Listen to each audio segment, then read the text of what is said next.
Yes, the elections in Maharashtra are over, the elections in Jharkhand are over, but what are all the agencies, believe them or not, predicting? There is no point in saying this poll is right and all the others are wrong, so we are just getting you all of them, every single number that is available from every single agency with a mean figure, and this is what it says in Maharashtra. PMark, Matrix, People's Plus, Chanakya, Lokshahi, Dainik Bhaskar, JVC.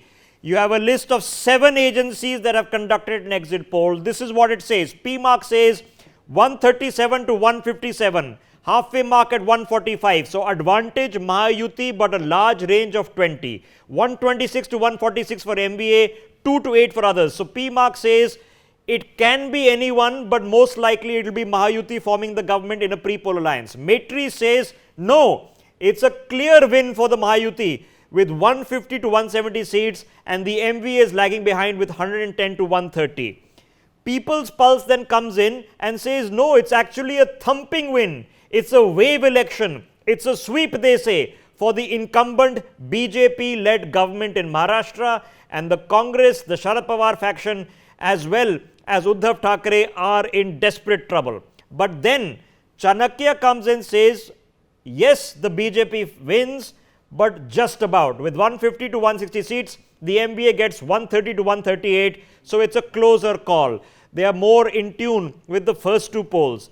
Lokshahi comes and flips it around, throws a spanner in the works. Lokshahi says, nothing doing, it's a hung assembly. Nobody is getting more than 142 seats, and the others with 18 to 23 seats are going to become kingmakers. So Lokshahi calls a hung assembly in Maharashtra. Then comes Dainik Bhaskar. Dainik Bhaskar becomes the only polling agency that is predicting a likely victory of the MVA, advantage MVA. Out of the 7, only Lokshahi says 135 to 150 for the MVA, 125 to 140 for the Mahayuti led by the BJP. JVC comes and says no, comfortable win, 150 to 167 for the BJP-led Mahayuti incumbent, 107 to 125 for the Congress-led MVA, and 13 or 14 others. So where does this now tabulate? Have a look at the figure at the bottom of your screens. The median average is 153 for the BJP-led incumbent government in Maharashtra called the Mahayuti, 126 for the Mahavikas Aghadi, the MVA led by the Congress, 9 for the others. The halfway mark is 145. So the poll of polls average is telling you 153, and it's the BJP-led government to return to power in Maharashtra. This is how they things stand. Now, here are the polls that are predicting a BJP win in Maharashtra, with the halfway mark being at 145.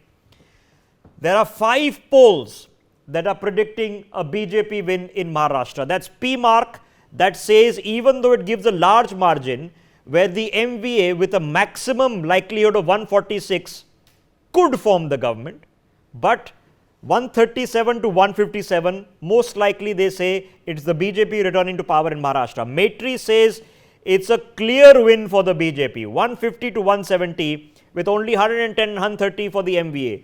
People's Pulse says no, it's a wave, it's a thumping win for the BJP-led Mahayuti, with 175 to 195, 85 to 112 for the MVA. Chanakya comes out and says slightly more conservative, but a stable government for the BJP-led Mahayuti between 152 and 160 seats, with the MVA getting 130 and 138. They don't have much fascination for the others. JVC comes and says yes, comfortable, stable win, 150 to 167 for the BJP-led Mahayuti, 107 for 125 for the MVA. So these 5 agencies, PMark, Matrix, People's Pulse, Chanakya and JVC, of them, 1 is giving a thumping win, a wave victory to the Mahayuti, 3 are giving comfortable victories, and PMark is giving a close victory but an advantage to Mahayuti. So this is where things stand. Now, here is the poll that is predicting a Congress-led MVA victory in Maharashtra. This is Dainik Bhaskar, a news agency which says and it's the only news agency that's predicting an MVA advantage. It gives a range of 15 seats, 125 to 140, but remember the halfway mark is 145. So they say Mahayuti can't form the government on their own. It is most likely the MVA government which is now coming to power in Maharashtra, but these 20 to 25 others are going to play a difference, because if there is the top end of this mark and the top end of this mark, there is a government here, but this is the poll, the Dainik Bhaskar poll, that is saying a Congress win in Maharashtra is more likely.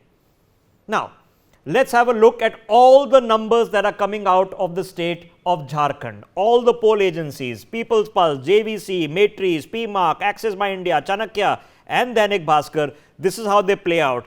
Remember, the halfway mark is 41. People's Pulse says win for the BJP, comfortable government 44 to 53, India alliance of Soren and Congress only 25 to 37, 5 to 9 others. The JVC says closer, but still advantage BJP with 40 to 44, 30 to 40 for Soren and Congress and only one seat going to the others. Matrix says comfortable win BJP alliance 40 to 47. Soren and Congress only 25 to 30, 1 to 4 seats for others.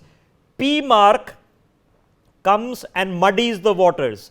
They say in fact it's too close to call. If indeed 31 to 40 for the BJP, not enough for them to form a government on their own, it is the India alliance of Soren and the Congress that they feel has the advantage, 37 to 47. Soren will be thrilled if this happens as per what PMark says.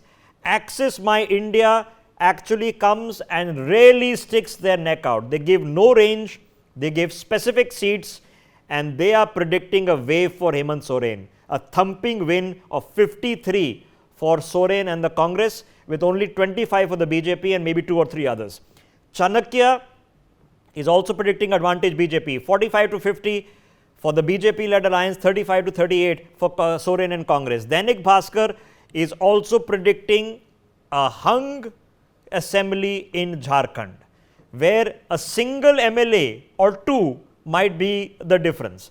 Now, where does this leave us? This leaves us that the poll of polls average is a hung assembly in Jharkhand with 40. The BJP short of 1 to form a government, they would hope on at least 2. The India alliance short of 3, and coincidentally there being 3 others. So a hung assembly is the poll median prediction, but it is the Access My India poll that is skewing the median. There are several polls favoring the BJP. One is predicting a close call, and Access My India saying very clearly it is going to be Hemant Soren returning. Now, there are some specific polls that are predicting a BJP win in the state of Jharkhand. People's Pulse, JVC, Matrix and Chanakya strategy. 4 polls say that the BJP is expected to win anywhere between 40 to 53 seats.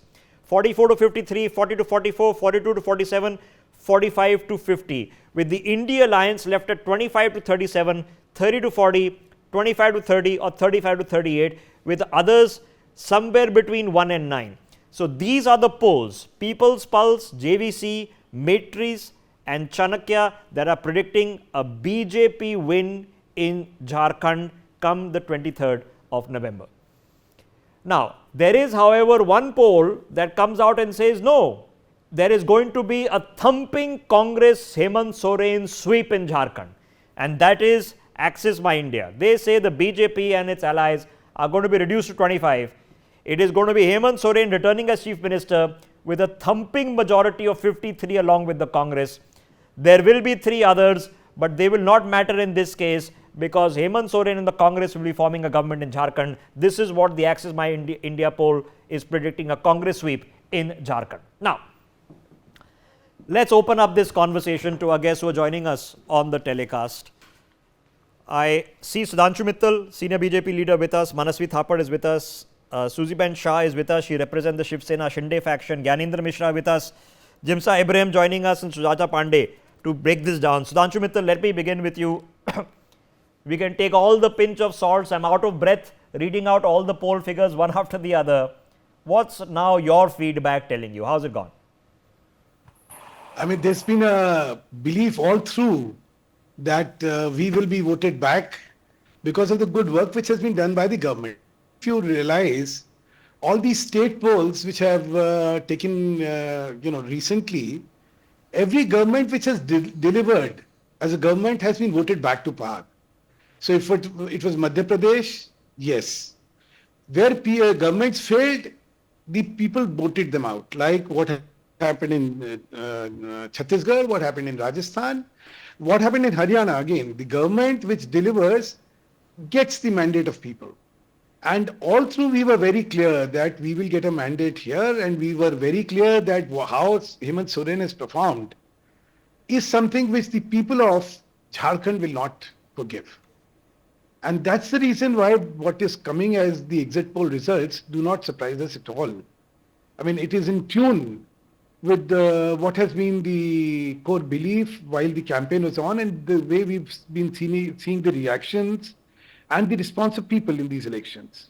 So this does not come as a surprise. This is on the expected lines. And I will just say one thing.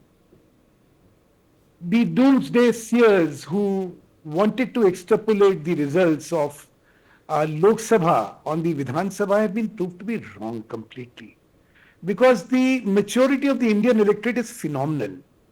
It does make a very clear distinction between what they want in state governance and what they want at the center. And that is the reason why the states have been voted differently and how some of the states have voted differently in the Lok Sabha. So if on 23rd what is being projected is the reality, I would salute the electorates of this great country, the states, the two states, for having voted what they should have been voting. Okay, let me ask you a few straight questions before I get the analysts in. Okay, Sudhanshu Mittal, this time around, is the RSS working better with you, the BJP, in mobilizing support on the ground? You see, it's something to do with the endeavor at the grassroots level.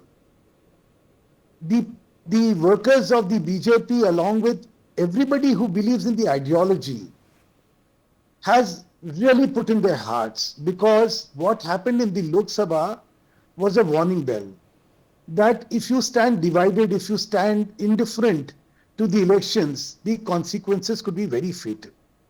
And looking at what has happened, you see, there is a context to these Vidhan Sabha elections. Everybody has been talking about morality, this and that. Let's go to the core of what happened in 2019. In 2019, BJP and Shiv Sena, then led by Uddhav Thackeray, fought the elections together. We swept the polls together. And lo and behold, the government is formed by Mr. Uddhav Thackeray with support from who? The NCP and the Congress. That unholy act could never be liked by the people of the state, because it was a clear-cut betrayal of what the mandate was. The mandate was for the BJP-led government to be supported by Shiv Sena. Okay. But so that, let's not forget that when people made their choices this time, the context was always there in their minds. But people can have short memories and high emotions. People can also feel that, there's a Thackeray who's down in the winds and Sharad Pawar is, been betrayed by his nephew. Are the people, you think, feeling betrayed from 5 years ago? If we see extra turnout today, and we're expecting 2-3% extra turnout today, are those your voters?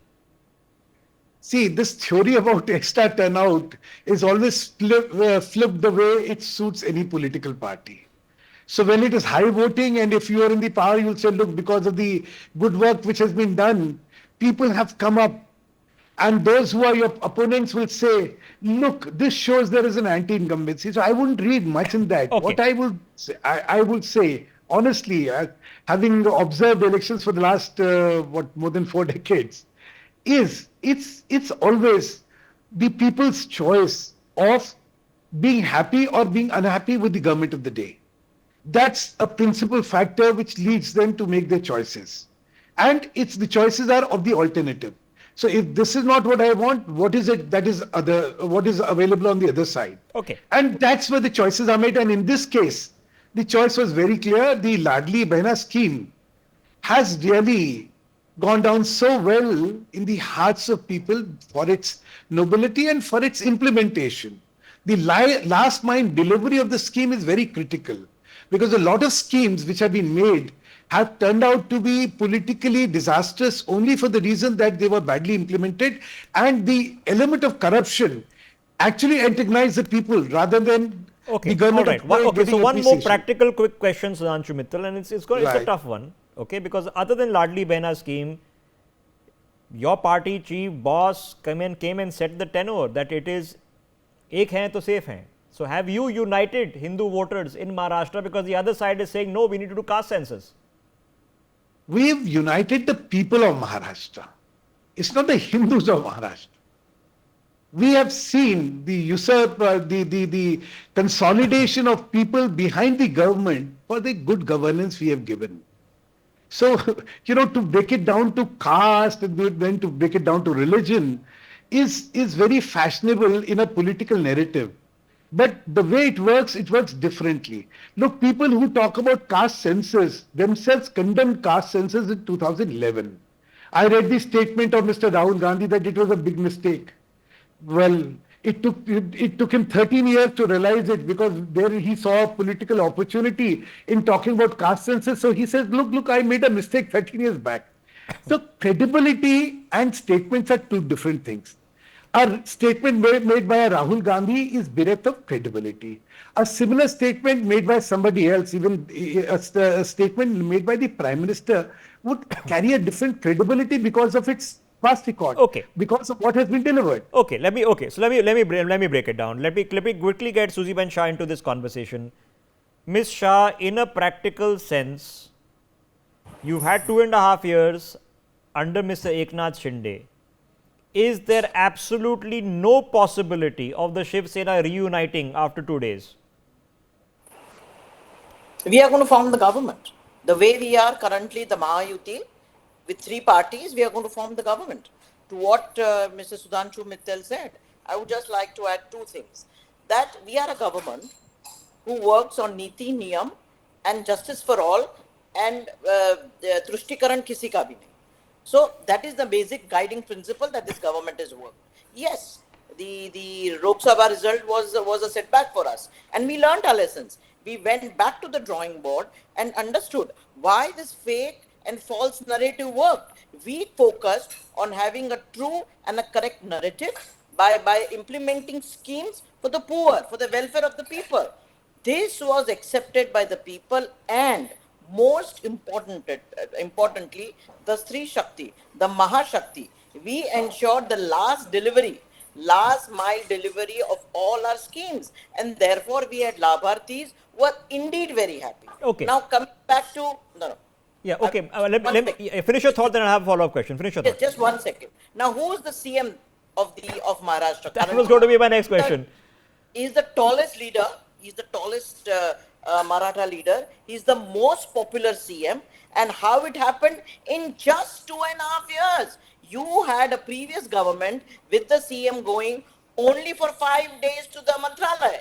And here you have a CM, a common man who works 24/7 to deliver his promises. No, but are you saying that Devendra Fadnavis, who's very patiently waited for 5 years, he was sworn in as Chief Minister 5 years ago for only 2 days, that he doesn't deserve to be CM?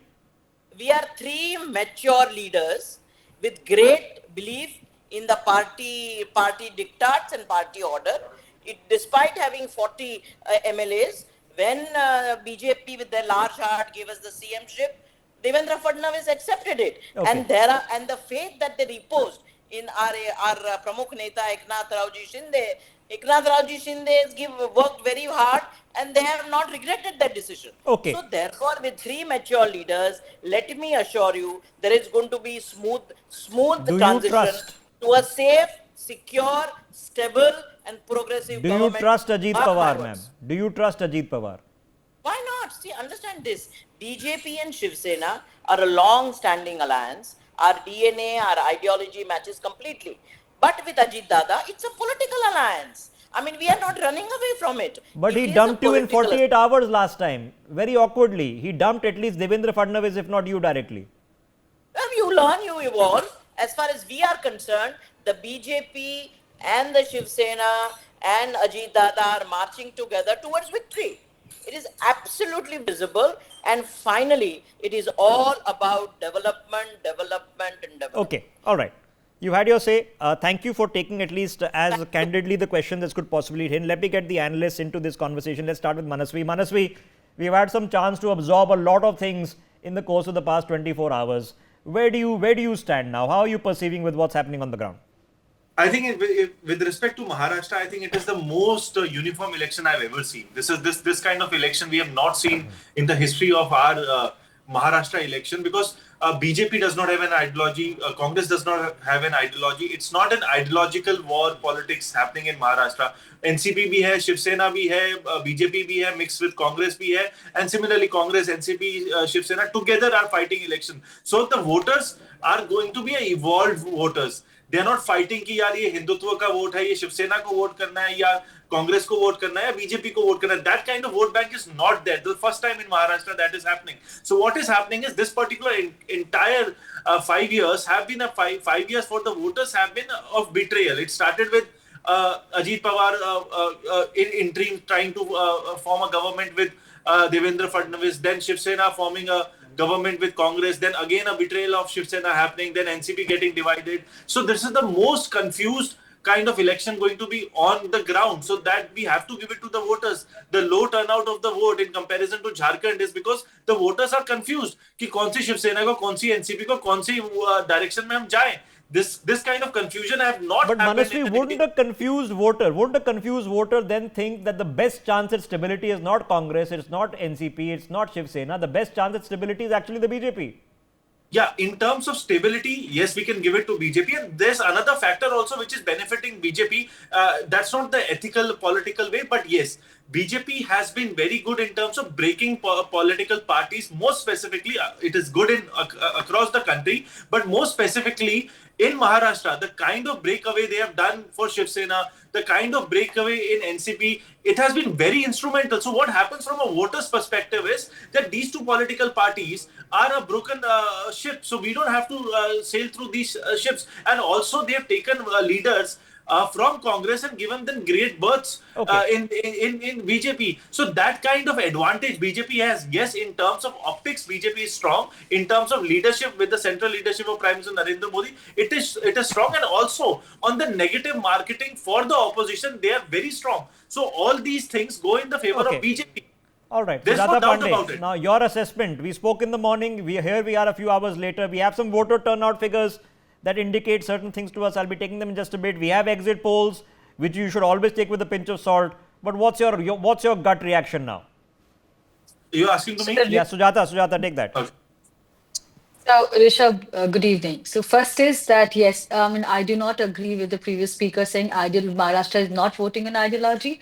See, ideologies do not change overnight. Neither do the way the voting patterns have been. Maharashtra is a land of ideology. Maharashtra is a land of Shivaji. Maharashtra is a land of Savarkar. There's a long history, culture of Maharashtra where people abide by. So, as I said, the core Hindutva voter, the core BJP voter is definitely behind them. They have come out in large numbers. Last time they did not. They realized their mistake, and that is why you see a higher turnout. Also, RSS is playing a huge role on the ground. But what happened to the Lok Sabha? Because that's the first test we saw. Meeting, and then asking people to come out and vote. That's number one. Second is about the rural part of it. The rural Maharashtra, where there is agrarian distress and soybean crops, sugarcane crops, the ban on the onion export, etc.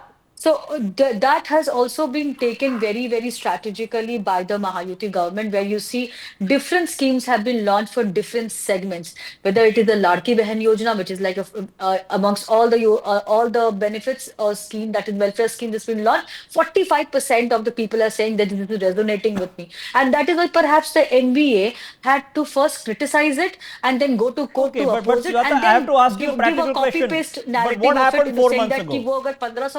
So we will give you 3,000 rupees. What happened 4 months ago in the Lok Sabha elections? Because it didn't pan out well. The schemes can't make a difference in 4 months, can they?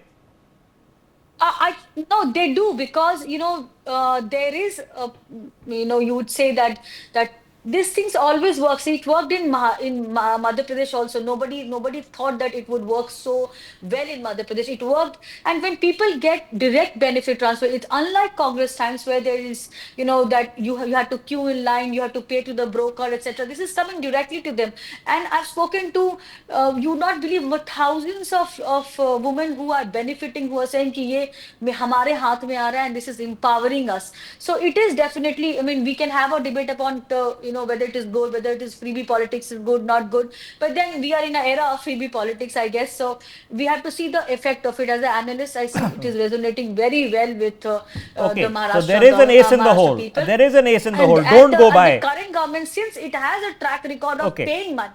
Okay, don't go by what happened in Lok Sabha, because that was an error people made in Haryana as well. Don't go by that fact. Gyanendra Mishra, where do you stand now? Obviously, as you rightly said, we can talk about and rely on these exit polls only at the cost of our own peril.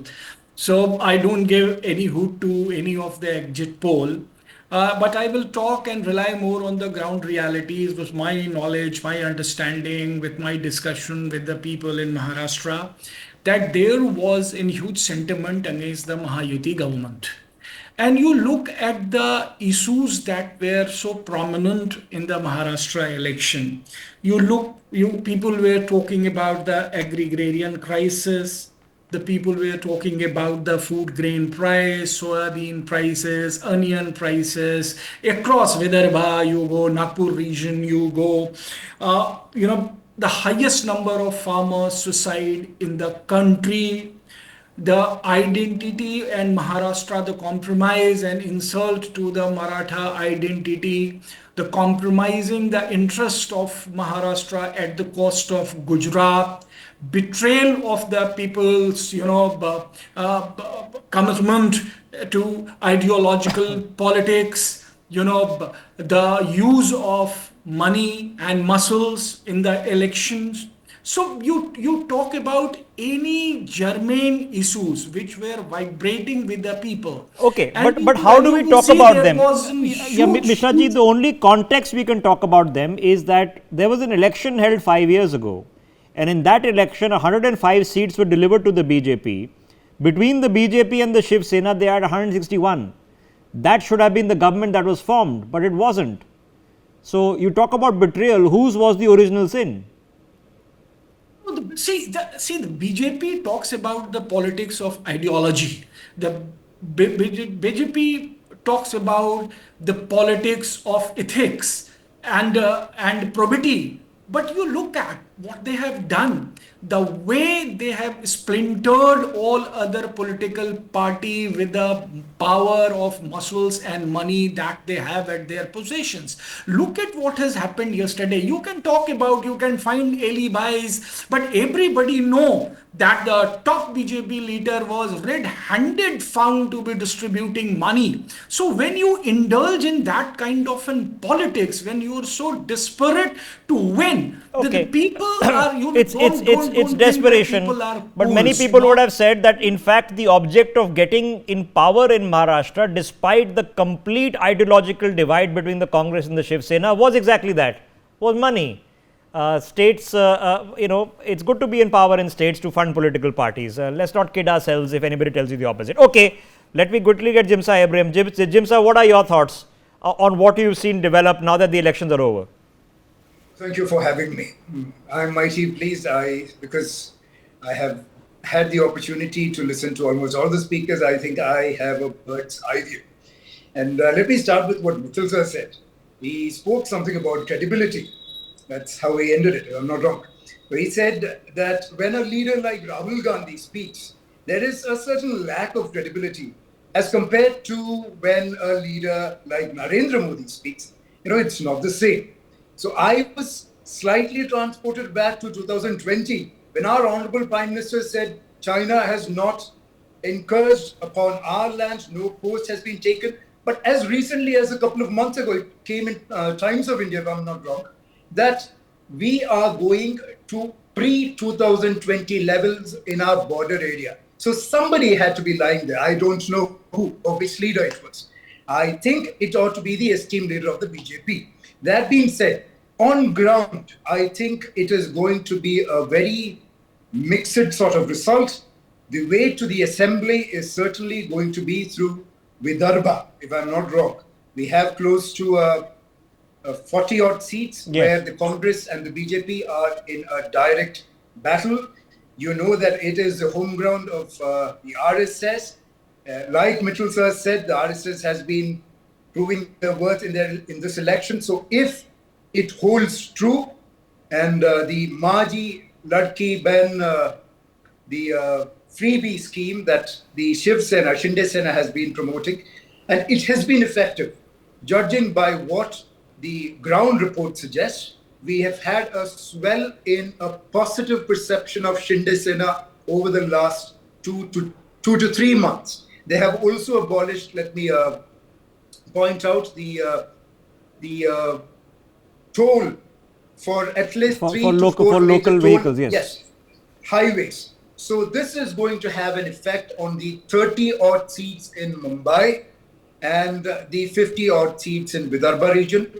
We will not be surprised to see a hung assembly, but we don't know who is going to jump to which side. Like another panelist just mentioned a while ago, we are fighting a battle without ideology here. The voter is confused as to who is really whom. But what began that confusion? Because if you wanted hardline politicians in this country, there was no such person more hardline than Bala Saheb Thackeray. You know, everybody says, Yogi Adityanath wears saffron. He was the OG saffron wearer. He was the OG person to come out on the streets and beat up non-Marathis. He was the OG person to say, I'll send car sevaks and we build a temple in Ayodhya. And Uddhav Thackeray is nothing like that, but the ideology was supposed to be that, and he ended up with the Congress.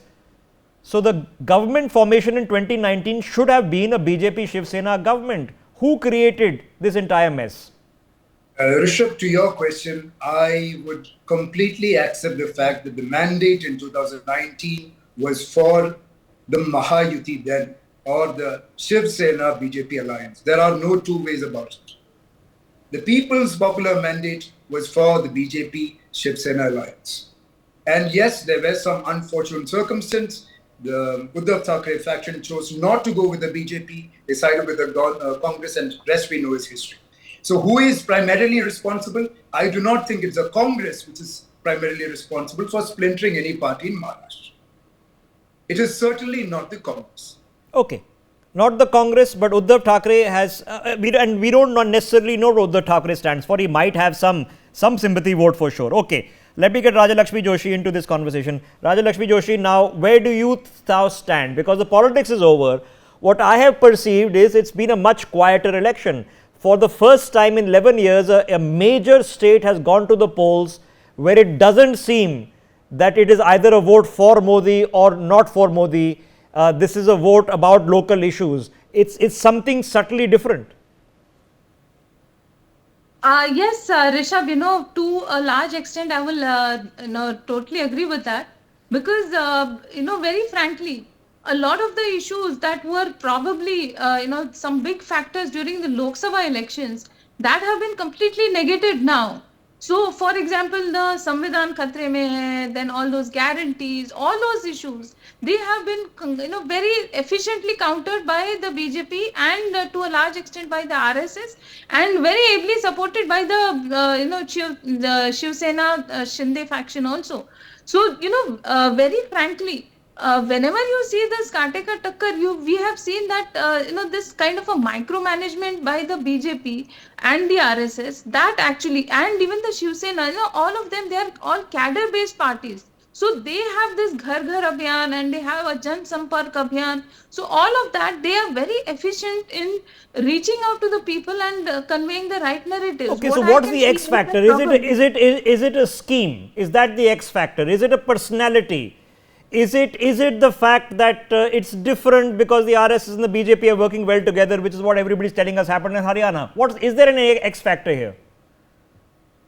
See, Rishabh, now what, one major thing that I see happening all over the country is that people definitely want a stable government. And that is the reason why these national parties, especially the BJP, they are finding more and more support in all the other states as well, at the cost of some of the regional parties, of course. Some small marginalized parties, they are definitely getting completely No, marginalized. but which So parties are that these? I mean, it's not the DMK, it's not the TMC. It's Akhilesh has done really well in elections in the Lok Sabha. I don't know how he's performed in the by-polls today, but he's doing really well. So which of these parties are decimated? Omar is back. Some of them are doing really well. say for example in Haryana, you can see that it was just it was almost something. It was a bipolar election between the BJP I and mean, the yeah, Congress. okay. With all due And credit to Dushyant, so- I don't think he was expecting a thumping win again. So he was completely marginalized. And so now today the issue is that the BJP is the party that gives the more opportunity to any of the politicians. So if there is somebody who is a young dynamic person Okay. who has some great ideas, but he will be throttled in the Congress because there is a limit up to how much he can reach. And even in the other parties, if you see that they are all family run enterprises, so there is a limit to the growth of a person within all these parties. So Okay, is it only cuts the both BJP. ways. Has the Congress seen an exodus, a lot of frustrated people? Yes. Can the Congress claim that the BJP is running some sort of washing machine? Maybe, because once they're in the opposition, they're hated, but once they're in the party, they're loved. Does that happen all the time in politics? Yes, it does. In Maharashtra, I promise you, since morning, I am struggling with which spokesperson is with which faction. So let alone the voters. And I do this for a living on a day-to-day basis. It's difficult. I want to make one last input of data before I come back to Sudhanshu Mittal, who wants to make a point. And this is the final figures of the Election Commission on turnout. My colleague Asavri is standing by. Asavri. Right, absolutely, Rishabh. At this point of time, again, the final figures are here. 58.63% is the overall figure that's been tracked for Maharashtra. Let's start with Kopri, Panch Pakhri, where 55.77% is the final figure. Nagpur Southwest, 51.54 is the final figure there as well. We're, of course, going through Maharashtra and the key constituencies there. Baramati, 62.31%, the final figure that we are looking at. Bhokar, 60.25 is the figure that we are getting. Worli, 47.50 is the number, the big number over there. Bandra East, 49.51, so relatively looking there in the 50s and the 40s. Mumba Devis, 46.10, the final figure that we are getting. We of course have Mankhurd Shivaji Nagar over here, 47.46. The final figure. Bandra West, 48.72 is the number that is being tracked. Karjat Jamkhet, 66.50, so slightly higher over there. We're shifting our focus now to Jharkhand, where in Bharhet, 66.13, the final figure there. Dumka, 70.39. So we of course see Jharkhand doing much better as far as the voter turnout is concerned. Gandhi, 72.83, the final figure that has now been reported. We of course have Rajmahal over here, 65.25% voter turnout that has in fact been tracked. Littipara, 73.50, of course a constituency there in Jharkhand, but of course going to take you through some more key constituencies there. Deoghar, 65.76, the final number that we are getting. Girid, 67.12 is the final voter percentage. Bokaro, 50.52, so slightly lower there in Bokaro, the number that is being tracked. And last one, Dhanbad, 52.31. Rishabh, back to you. Okay, so what we are seeing in the overall trends, ladies and gentlemen, is that there was about a 61.5% voter turnout in Maharashtra 5 years ago. That is expected to remain roughly the same. Maybe a couple of percentage point improvement in voter turnout. Now, I can be very dismissive of a couple of percentage point improvement because it doesn't affect my life tomorrow morning. But for politicians whose fates are decided by hundreds of votes, couple of percentage points can be a big deal. So let's absorb that for a second. Sudhanshu Mittal wants to make a point. Sudhanshu, go ahead. What I am saying is that the percentage points do make a difference, but the interpretation of them will depend on what the outcome would be. So on the hindsight, we'll all interpret them right. One critical element I want to re-emphasize is, look, the performance of the governments are critical. There was a time when good governance did not make good politics. Increasingly now we are seeing that it is shifting from pure caste-based politics, which used to be you cast your vote and you do not vote your caste. I mean, you vote your caste and you're not casting your vote. From that era, we've shifted to good governance being good politics. That's a very welcome change in the Indian polity. And this is a lesson. Look, we can trade charges. We can all make out case of victimhood. We can all make case out of being righteous. But the fact still remains. People will remember who betrayed the mandates. And people have never liked it. We've seen it from all sides. You see, no political party has had a record where, we are holier than thou. No. Everybody is fallen into the temptations of getting power. But the underlying principle which the electorate of this country has established now is there is a certain feeling of betrayal if a mandate is defeated. So it's a lesson for the political parties. If what is being projected today is going to be outcome on 23rd, believe me, Uddhav Thackeray will have much to think about. That from a core ideological point of view of being a Hindu party, to now align and be talking the language of the Congress or any other political party which craves for Muslim appeasement and minority vote bank, is something which will never get down well. Aberrations are okay. People still can take aberrations at times. But if it's a complete U-turn, believe me, it never goes Okay, down but well. I have to ask you then the practical question. I'll come to Fadnavis ji in just a second. But what has Eknath Shinde proved in the last couple of years? Because he does not carry the Thackeray name. And the Thackeray name has mattered because once upon a time a Raj Thackeray was supposed to be the heir apparent. But in the end, the son had the thicker blood. You see, there was a time when between Raj Thackeray and Uddhav Thackeray, it was the Thackeray legacy which persisted. But with Uddhav taking a complete U-turn on the very legacy of Bal Thackeray, it has spelled doom for Uddhav Thackeray. That's the reason why Shinde, Shiv Sena is looked up as the real Shiv Sena, because it's a continuation of what Bal Thackeray stood for.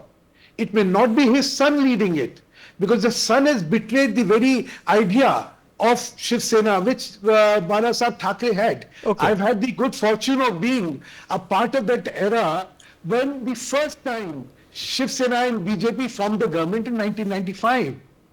I mean, all that, the entire period of the, resurgence of the core ideology of Hindutva and the core ideology of right-wing politics. Okay, I accept your against point the because you're secular making sound politics. points. But let me ask you the tricky question, Sudhanshu Mittal. Okay, now I know you're on public live television. This is not an off-the-record conversation.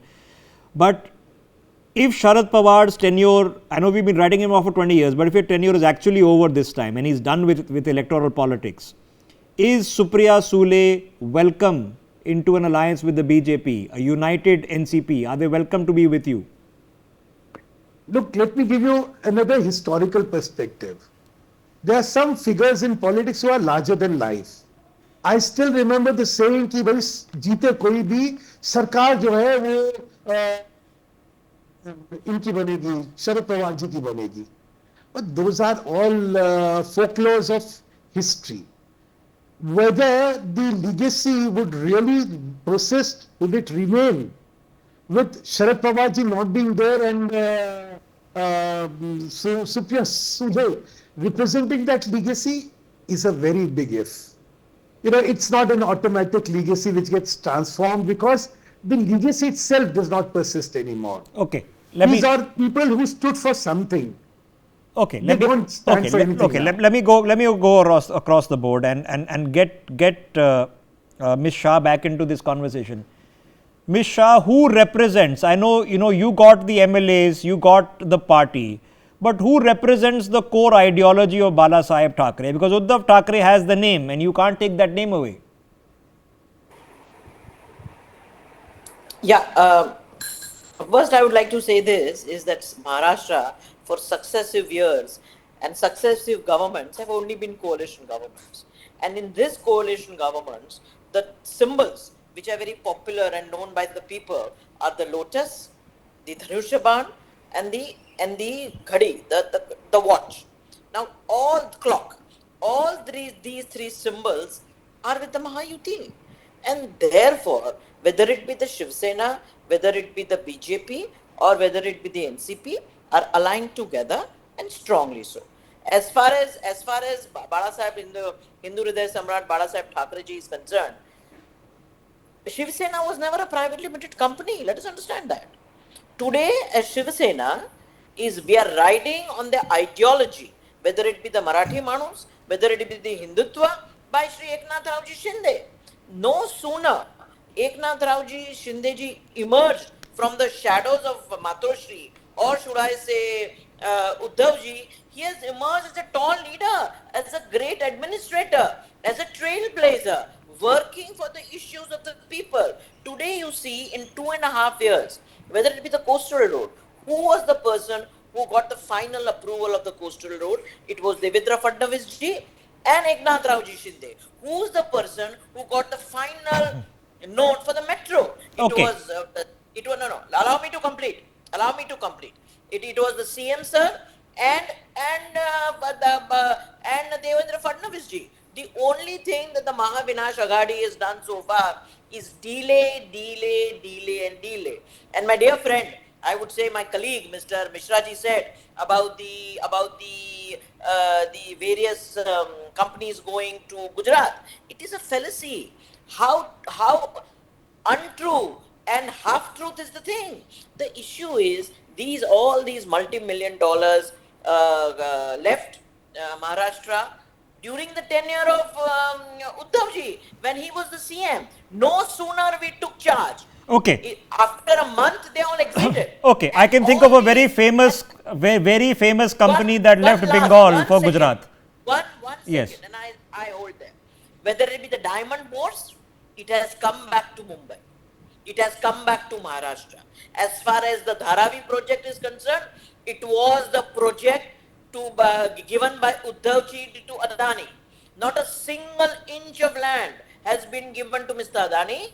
There is a SPV, that is a Dharavi Development Authority.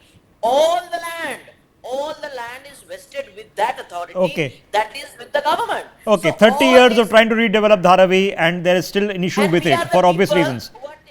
Okay, all right. Okay, the point is well made. Let me get Gyanendra Mishra a chance to respond to this. But Gyanendra Mishra, I have a practical question, and the practical question is, what is Uddhav Thackeray stand for now? Because he does not have a developmental record per se. He does not even have a populist record.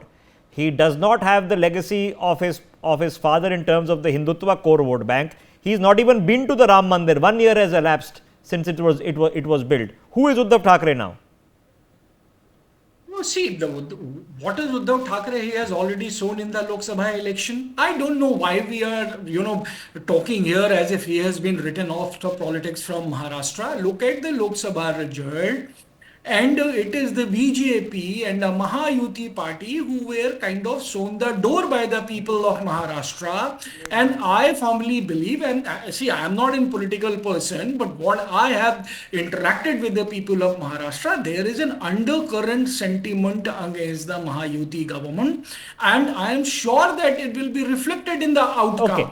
We are talking here as if that undercurrent has already lost the game. And that is why what No, we're not like that at all, because God knows what's going to happen, because last time, regardless of who won or who lost, a different government was formed. So let's not assume that even the politicians will accept the mandate of the people as things stand. I'm short of time. Let me get Jimsa Abraham in. Jimsa, it is a complex question, and it's a complex question faced by all political parties. I'm sure the BJP had many answers to give for what it was doing in alliance with Mehbooba Mufti. But Uddhav Thackeray is probably not Bala Sahib Thackeray, but he claims to be, and Bala Sahib Thackeray was the original saffron politician.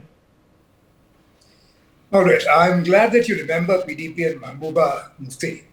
On that point, I think it was in 2006, if I'm not wrong, that Bala Sahib Thackeray ji endorsed Uddhav Thackeray and his grandson and said and pleaded to the people saying, you take care of them both. This is the original Hindutva icon, Bal Thackeray, we're talking about. He did not endorse Shinde then. I do not remember him endorsing anybody. But he gave it to his son He over gave his it to nephew. his son and to his Just like grandson, Sharad Pawar and is he giving it asked to his the daughter people- over his nephew. Literally, the closer the relation, the more the nepotism, the better it is. Rishabh.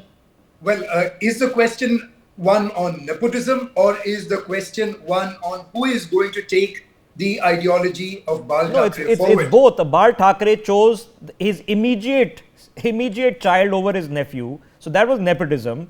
And he was as saffron as they get. He was the OG saffron robe wearer.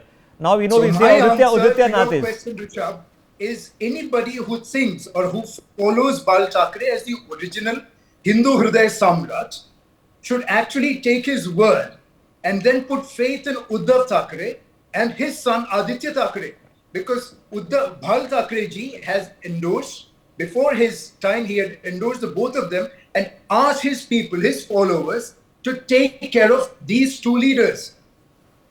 So Okay. this is not coming from any Okay, so other he is, icon, in but Bal Bal Thackeray's Thackeray words, he is the inheritor. Okay, but it is odd that for a person who is supposed to be a leader of Hindutva, could not make it to Ayodhya. But it's equally odd that, of course, it doesn't matter, people could say, because the BJP did build the temple in their tenure, but then lost the constituency. So several people want to come in. I want to let Rajalakshmi Joshi have a word, and I'll leave the last word with Sujata Pandey before I take a break. I have not completed it. I Okay, think Jim sir, your finish your question thought. Sorry to interrupt you. Finish your thought. regarding him not going to Ayodhya, I think it is more of a political call than that of philosophy or ideology. I think it is for the Uddhav Thackeray faction to answer, and I think he does not want to fall into the trap of bowing down to any other icon but Bal Thackeray himself. I think he is reserving the clout, the original Hindu clout, and he wants to go at an opportune time and make a political statement. This is my personal opinion. Fair but enough. for a political analysis, I think you'd have to Okay, concur okay. with somebody from Uddhav Thackre's Okay, side. fair enough. That's fair enough. Let me quickly get. Rajalakshmi Joshi wants to make a point. Sujata Pandey, I'll leave the last word with you. Rajalakshmi Joshi, go ahead. Rishabh, it is surprising that, or rather shocking, that somebody who was earlier called as Hindu Hriday Samrat, today he is addressed as Janab Bala Saheb Thackeray. No, but So what's wrong with that? I that is refer the to kind people of as Janab difference. also. What's wrong with that? No, the difference is, or the problem is that the son himself, he is today is not so recognizing unfortunate. him as the Hindu Hriday Samrat. So that is the problem. The problem is that he himself has today started calling himself secular. The problem is that today the Muslim ulemas, they are saying that if you don't vote for Uddhav Thackeray and his MVA, then you will be But banished. is that a happy Then- That's the moderation, beauty of Rajalakshmi our Joshi? country. That is a problem. No, but That is we a saw problem, LK Rishabh. Advani say certain things about Jinnah also when he went to it's very Pakistan. Is that a healthy moderation, or is it Very or is it unfortunate a grave error? No, I am talking about the ideology here. So today, when Mr. Uddhav Thackeray, he himself has diluted his Hindutva. He himself talks about diluting his Hindutva. Then how can you talk about the ideology, and how can you say that just because Bala Saheb Thackeray ji had endorsed him, Okay. it is such a sorry state. Okay, has that he probably diluted he is the not nature of rigid. Bala Sahib's interpretation of Hindutva? For sure. Is that a good thing or a bad thing? We'll have to let voters decide. I'm short of time. Quick last word, Sujata Pandey. Once. So, Rishabh, all I want to say is that voters were not confused in 2019 when they voted BJP and Shiv Sena.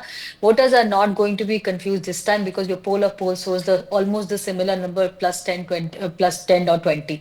And then the threefold strategies for the incumbent government has worked. One, original Hindutva base of BJP and the Shiv Sena coming together, weaken Sharad Pawar by taking Ajit Pawar with him, and secondly, the third is the demand-led schemes designed for each specific reason. I think these are the three winning strategies for the Mahayuti government, and that is why you see in the entire election only we spoke. The field was set by BJP, the batting and the bowling was done by BJP. MVA could not do anything but just copy paste strategies and schemes which were earlier promised by the Mahayuti. So you would Okay. see the results of 23. We Okay, are no, I mean, we'll we are find out. not I'll be predicting back with you anything, guys. but I'm sure all of you will be back with me, and we'll have chance to either be absolutely correct or absolutely wrong, or somewhere in between where the truth actually lies. So, Sudhanshu Mittal, I'm tempted to take a last thought from you on a couple of points. Are we seeing a change in electoral politics in India, where under the first few years of Narendra Modi, where it began with corruption, then it became about nationalism and taking tough decisions and getting things done and getting India moving, and Gati Shakti, then of course it became about Kashmir, it became about Ram Mandir. Is it now back into the the pecuniaries of governance, perhaps even social sector scheme beyond Awas Yojana to things like Ladli Behna? Do we see more of this roll out in BJP states now? Yes, because when it came to the center, when it came to the country, people voted for what they saw as a person who will make this country proud, as a person who will make the country safe. So the national issues will be tackled in the best possible fashion by a leader. That was Narendra Modi, and that was the choice of people. And now at a grassroots level, there is a need for delivery to every person by way of good governance of the state units also, state governments also. And that is the reason you are seeing the expanse of BJP in all the states, primarily because BJP established a good model of governance. We have created a model where our schemes are reaching out to people in the last mile effectively and without corruption. And that's a very critical area of the new model of governance, and that is the reason why there's now a synergy and there's now a percolation of the good governance ethos in the center as well as in the states. So something is different for sure. Something is different for sure. You can feel it in the air that this is not the same kind of electoral landscape as it was 11 years ago. Something has changed. It has changed after the Lok Sabha election. I don't know what impact this has on trends. It could be isolated or it could be trending in Delhi. Perhaps it might even tempt the BJP to call early elections in UP. Who knows what can happen. Thank you to all my guests for sitting and discussing this from various points of view in a very calm and rational manner. No one has spoken over each other, which is amazing for a TV discussion these days. I'll leave the last word with my colleague Asavri, who has the final voter turnout figures overall for both states. Right, absolutely. Thank you so much, Rishabh. We're going to start with Maharashtra over here, where, of course, the final number is 58.85. Remember, viewers, in 2019, it was 61.4. So we see a shift in that 3% difference over there. When we talk about Mumbai city in specific, 49.45% is the final turnout that has been registered so far. Now, taking a look at Jharkhand, where, of course, the phase 2 of the elections was taking place, 67.81% is the total voter turnout in the phase 2. Rishabh, back to you.